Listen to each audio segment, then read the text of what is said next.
সৰুক্ষেত্ৰী সমষ্টিৰ পূৰ্বৰ আৰু এতিয়া পাকাবেতবাৰী সমষ্টি অতিকৈ দ অঞ্চল হিচাপে পৰিচিত আৰু টিহু কালদিয়া পল্লা তিনিটা নদী আৰু বিভিন্ন বিলৰ মাজত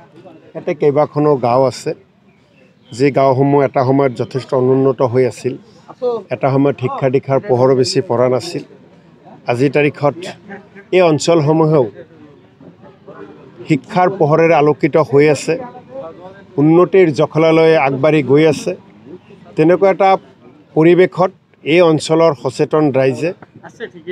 এই অঞ্চলৰ মুৰব্বী সমাজৰ আশীৰ্বাদত এই অঞ্চলৰ যুৱক যুৱতীসকলে মিলি ভোজোবাজাৰ মহোৎসৱ অনুষ্ঠিত কৰি আহিছে বিগত 7টা বছৰে তেওঁলোকে অতি সুন্দৰকৈ শান্তিপূৰ্ণ পৰিৱেশত আৰু খুব ভাল বিভিন্ন বিষয়বস্তু লৈ তেওঁলোকে এই মহোৎসৱ আয়োজন কৰিছিল এইবাৰ তেওঁলোকৰ অষ্টম বৰ্ষত ভৰি দিলে আৰু যি অষ্টম বৰ্ষত লাইখুটি পোতাজি অনুষ্ঠান তাতে মোক আমন্ত্ৰণ জনাইছিল মই উপস্থিত থাকিলোঁ এই অঞ্চলৰ ৰাইজেও থাকিল চক্ৰ বিষয়া ডাঙৰীয়াও থাকিল সকলোৰ উপস্থিতিত আজি অষ্টম বছৰৰ শুভাৰম্ভ হ'ল লাইখুটি অনুষ্ঠানৰ জৰিয়তে মই আশা কৰিছোঁ আৰু উদ্যোক্তাসকলৰ প্ৰতি আহ্বান জনাইছোঁ যে বিগত বৰ্ষতকৈ এইবাৰ যাতে ইয়াৰ যিটো গুণগত দিশসমূহৰ ওপৰত আৰু অধিক গুৰুত্ব দিয়ে প্ৰতিভা লুকাই অনাৰ ক্ষেত্ৰত যাতে আৰু অধিক তেওঁলোকে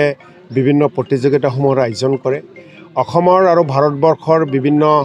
যিখিনি বিষয়বস্তুক লৈ বিভিন্ন বিতৰ্ক হয় সেই বিষয়বস্তুসমূহৰ ওপৰতো যাতে তেওঁলোকে বিভিন্ন সমল ব্যক্তিসকলৰ দ্বাৰাই আলোচনা চক্ৰ তেওঁলোকে অনুষ্ঠিত কৰে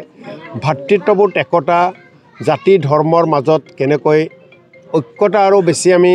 কৰিব পাৰোঁ কেনেকৈ এটা বান্ধোনৰ মাজতে আমি হিন্দু মুছলমানসকলে থাকিব পাৰোঁ তেনেকুৱা বিষয়বস্তু লৈ যাতে এটা আলোচনা হয় তাৰ কাৰণে পৰামৰ্শ দিলোঁ মোৰ বিশ্বাস যে নিশ্চিতভাৱে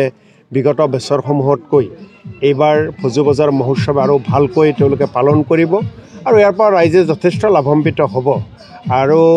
সকলো আপোনালোকৰ জৰিয়তে সকলো ৰাইজৰ প্ৰতি আহ্বান জনাইছোঁ যে ভোজোবাজাৰ মহোৎসৱৰ নিৰ্ধাৰিত তেওঁলোকে তাৰিখ ঠিক কৰিছে সেই তাৰিখত সকলো ৰাইজে যাতে ইয়াতে আহি সহযোগিতা কৰে আৰু ব্যস্ত খাটি খোৱা মানুহে বছৰৰ কেইবাটাও দিন ইয়াতে তেওঁলোকে বিভিন্ন অনুষ্ঠানৰ আয়োজন কৰিছে তাতে আহি যাতে সকলোৱে এটা যিকোনো মনোৰঞ্জনৰ লগতে জ্ঞানৰ যিটো খোৰাক বুলি কয় আমি এই মহোৎসৱক জ্ঞানৰ খোৰাকৰ স্থলীত যাতে তেওঁলোকে আহি নিজৰ ল'ৰা ছোৱালীৰ লগতে নিজেও আহি সকলোৱে জড়িত হয়